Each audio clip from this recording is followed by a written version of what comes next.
نحمدہ ونصلی علی رسولہ الکریم، اما بعد فاعوذ باللہ من الشیطان الرجیم، بسم اللہ الرحمن الرحیم۔ تفسیر سورہ البقرہ آیت نمبر 104 سے۔ یا ایہا الذین آمنوا لا تقولوا راعنا وقولوا انظرنا واسمعوا وللکافرین عذاب علیم۔ اے لوگو جو ایمان لائے ہو، رعینا نہ کہا کرو بلکہ انظرنا کہو اور توجہ سے بات کو سنو، یہ کافر تو عذاب علیم کے مستحق ہیں۔ یہود کا طریقہ تھا کہ وہ نبی صلی اللہ علیہ وآلہ وسلم کی محفل میں آتے اور رعینا یعنی عین کی زیر کو لمبا کر دیتے تھے، یہ کا اضافہ ہو جاتا اور مطلب بدل جاتا تھا۔ رعینا کا مطلب ہے کہ ہماری رعایت کریں، ہماری طرف دیکھیں، بالکل جیسے ہمیں بات سمجھ نہ آئے تو ہم کیا کہتے ہیں، ذرا دوہرا دیں۔ لیکن یہود کیا کہتے تھے، وہ رعینا کہتے تھے اور اس سے مطلب بدل کر کیا ہو جاتا تھا، اے ہمارے چرواہے۔ آپ صلی اللہ علیہ وآلہ وسلم کی گستاخی، نعوذ باللہ، آپ کی عزت میں کمی کر دیتے تھے۔ اللہ سبحانہ وتعالیٰ نے یہود کے اس غلط رویے سے بچنے کے لیے دوسرا طریقہ بتا دیا کہ رعینا کی بجائے انظرنا کہو۔ اس سے دو باتیں سمجھ میں آ رہی ہیں۔ ایک تو یہ کہ عربی زبان کو صحیح طریقے سے پڑھنے کی اہمیت پتہ چل رہی ہے، شد، مد، زیر، زبر کتنا لمبا کرنا ہے، کتنا چھوٹا، تجوید کے اصول پتہ چل رہے ہیں۔ اسی لیے کہا جاتا ہے کہ قرآن پاک کو صحیح تجوید سے پڑھنا بہت ضروری ہے، کیونکہ اگر ہم زیر، زبر، پیش لمبا چھوٹا کر دیتے ہیں تو اس سے کیا ہوتا ہے، مطلب بدل جاتا ہے۔ دوسری بات اس آیت سے یہ پتہ چل رہی ہے کہ نبی صلی اللہ علیہ وآلہ وسلم کی محفلوں میں کتنی کشادگی تھی کہ وہ یہود جو اتنے گستاخ تھے ان کے لیے بھی مسجد اور آپ کی محفل کے دروازے بند نہیں تھے۔ آج ایک فرقے کی مسجد کے دروازے دوسرے فرقے کے لیے بند کر دیے جاتے ہیں، یہ فلاں کی مسجد ہے، یہ فلاں فرقے کی مسجد ہے۔ لیکن یہود کے لیے نبی صلی اللہ علیہ وآلہ وسلم کی محفلوں کے دروازے کھلے رہتے تھے۔ اس سے وسعت نگاہ اور وسعت قلب پتہ چلتی ہے۔ آیت نمبر 105 پہ آ جائیں۔ ما یود الذین کفروا من اہل الکتاب وللمشرکین ان ینزل علیکم من خیر من ربکم واللہ یختص برحمتہ من یشاء واللہ ذو الفضل العظیم۔ یہ لوگ جنہوں نے دعوت حق کو قبول کرنے سے انکار کر دیا ہے، خواہ اہل کتاب میں سے ہوں یا مشرک ہوں، ہرگز یہ پسند نہیں کرتے کہ تمہارے رب کی طرف سے تم پر کوئی بھلائی نازل ہو، مگر اللہ جس کو چاہتا ہے اپنی رحمت کے لیے چن لیتا ہے اور وہ بڑا فضل فرمانے والا ہے۔ آیت نمبر 106 پہ آ جائیں۔ ما ننسخ من آیت او ننسیہا نأتی بخیر منہا او مثلیہا الم تعلم ان اللہ علی کل شیء قدیر۔ ہم اپنی جس آیت کو منسوخ کر دیتے ہیں یا بھلا دیتے ہیں اس کی جگہ اس سے بہتر لاتے ہیں یا کم از کم ویسی ہی۔ کیا تم جانتے نہیں ہو کہ اللہ ہر چیز پر قدرت رکھتا ہے۔ اس آیت میں قرآن کی تعلیم کے حوالے سے ایک اہم عقیدہ جسے عقیدہ نسخ کہا جاتا ہے، نون سین خو، اس کو بیان کیا جا رہا ہے۔ یہ عقیدہ نسخ کیا ہے؟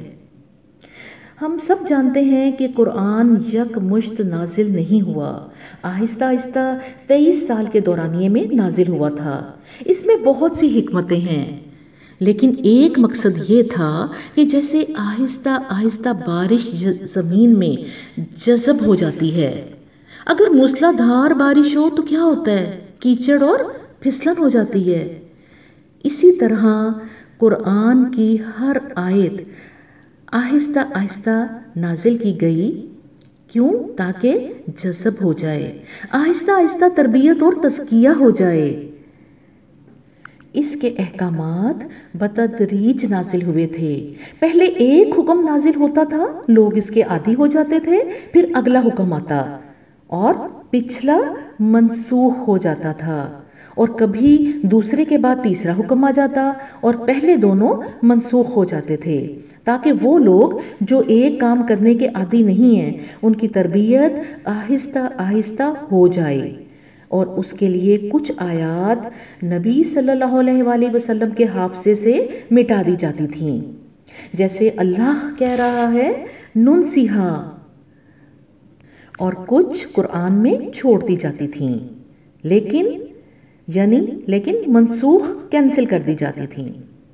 مثلا اب اس طرح میں آپ کو سمجھاتی ہوں کہ سورہ بقرہ میں ہمیں کہاں کہاں یہ سب نظر آ رہا ہے۔ سورہ بقرہ میں دیکھیں کہ جہاں رمضان کے احکام آئے، رمضان کے احکامات آئے، وہاں ابتدا میں روزہ رکھنے نہ رکھنے، فدیہ دینے کی ہر ایک کی چھٹی تھی، اور کہہ دیا تھا کہ رکھ لو تو بہتر ہے۔ یہ پہلا حکم تھا، کیونکہ وہ لوگ عادی نہیں تھے۔ لیکن پھر اگلے سال سے پہلے اسی رکوع میں کیا حکم آ گیا؟ اللہ تعالیٰ کا حکم کیا آ گیا کہ جو پائے اس شہر کو وہ روزہ رکھے۔ تو لہٰذا اس کے بعد چھوٹ اور لچک ختم ہو گئی، سوائے کچھ حالتوں کے عذر سے۔ یہ اس حکم کے آنے کے بعد کیا ہوا؟ پچھلا حکم منسوخ ہو گیا۔ اسی طرح سود کا حکم، پہلی آیت سورہ روم میں نازل ہوئی۔ سورہ روم میں کیا تھا کہ لوگوں جو یہ تم سود کھاتے ہو کہ تمہارا مال بڑھ جائے، وہ اللہ کے ہاں نہیں بڑھتا۔ اور پھر اس کے بعد سورہ آل عمران میں کیا کہا گیا کہ اے لوگوں بڑھتا چڑھتا سود کھانا چھوڑ دو۔ سورہ آل عمران کے بعد سورہ روم کی وہ آیت منسوخ ہو گئی، اور پھر اس کے بعد حتمی حکم سورہ بقرہ میں ہم پڑھیں گے کہ کیا فرمایا اللہ سبحانہ تعالیٰ نے کہ اے لوگوں بڑھتا چڑھتا سود کھانا چھوڑ دو اگر تم اللہ سے ڈرتے ہو، ورنہ اللہ اور اس کے رسول سے جنگ کے لیے تیار ہو جاؤ، اور اگر تم ایسا نہیں کرتے تو پھر کیا؟ تیسرا حکم، پھر اس کے بعد پہلی دو آیات منسوخ ہو گئیں۔ تو اب اسی طرح شراب ہے، پہلا حکم سورہ بقرہ میں آیا، کیا کہا گیا کہ اس میں فائدے بھی ہیں اور اس میں نقصان بھی ہیں، لیکن اس کے نقصان اس کے فائدوں سے زیادہ ہیں۔ یہ نمبر 1 حکم تھا۔ اور پھر دوسرا حکم کہاں آیا؟ سورہ النساء میں کہ نشے میں ہو تو نماز کے پاس نہ جانا، نشے میں ہو نماز کے پاس نہ جانا۔ اور پھر سورہ مائدہ کی آیت نمبر 90 میں فرمایا گیا کہ اے لوگوں جو ایمان لائے ہو، یہ شراب اور جوا، یہ آستانے اور پانسے، یہ سب گندے شیطانی کام ہیں، ان سے پرہیز کرو، امید ہے کہ تمہیں فلاح نصیب ہوگی۔ اس کا مطلب یہ ہوا کہ وہ پہلی والی آیت قرآن میں ہوتی ہے، رہتی ہے، اس کو لکھا بھی جاتا ہے، پڑھا بھی جاتا ہے، ناظرہ بھی ہوتا ہے، ہر حرف پر 10 نیکیاں بھی ملتی ہیں، حافظ اسے یوز بھی کرتے ہیں، تراویوں میں بھی پڑھی جاتی ہے، نماز میں بھی پڑھی جاتی ہے، لیکن اس سے حکم نہیں نکالا جاتا، حکم اخذ نہیں کیا جاتا، کیونکہ منسوخ ہو چکی ہے، کینسل ہو چکی ہے۔ یہ سمجھنا کیوں ضروری ہے؟ اس لیے ضروری ہے کہ جب وہ آیت قرآن میں ہے تو کچھ اسلام اور قرآن کے احکامات کو بدلنے والے منسوخ شدہ آیات کو کوٹ کرتے ہیں، اور وہ کہتے ہیں کہ یہ قرآن کا حکم ہے، اور وہ بھولے بھالے لوگ جنہیں قرآن کی تفسیر اور عقیدہ نسخ نہیں پتا، جب وہ قرآن میں سے وہ آیت دیکھتے ہیں تو وہ سوچتے ہیں کہ وہ بالکل ٹھیک کہہ رہے ہیں۔ اس لیے مجھے اور آپ کو، قرآن پڑھنے اور پڑھانے والوں کو یہ جاننا ضروری ہے کہ کون کون سی آیات منسوخ ہیں، تاکہ وضاحت کر سکیں کہ یہ آیت ہے لیکن اس سے حکم اخذ نہیں کیا جائے گا۔ اور بھلائی جانے والی آیات کی مثال رجم کی مثال ہے، رجم کی آیت کیا کہ شادی شدہ مرد اور عورت کو زنا کرنے پر پتھر مار کر ہلاک کرنے کی سزا رجم کی سزا نازل ہوئی تھی، لیکن اب قرآن میں نہیں ہے، آپ کے حافظے سے مٹا دی گئی۔ حضرت عمر رضی اللہ عنہ فرماتے ہیں کہ ہم نے سنی تھی اور پھر اس کو قرآن سے نکال دیا گیا۔ اب آ جائیں آیت نمبر 107 پر۔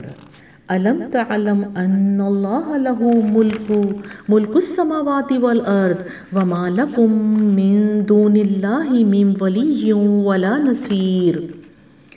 کیا تمہیں خبر نہیں ہے کہ زمین اور آسمانوں کی فرما روائی اللہ ہی کے لیے ہے اور اس کے سوا کوئی تمہاری خبر گیری کرنے اور تمہاری مدد کرنے والا نہیں ہے۔ آیت نمبر 108 پہ آ جائیں۔ ام تریدون ان تسألوا رسولکم کما سئل موسیٰ من قبل ومن یتبدل الکفر بالایمان فقد ضل سواء السبیل۔ پھر کیا تم اپنے رسول سے اس قسم کے سوالات اور مطالبے کرنا چاہتے ہو جیسے اس سے پہلے موسیٰ علیہ السلام سے کیے جا چکے ہیں، حالانکہ جس شخص نے ایمان کی روش کو کفر کی روش سے بدل لیا وہ راہ راست سے بھٹک گیا۔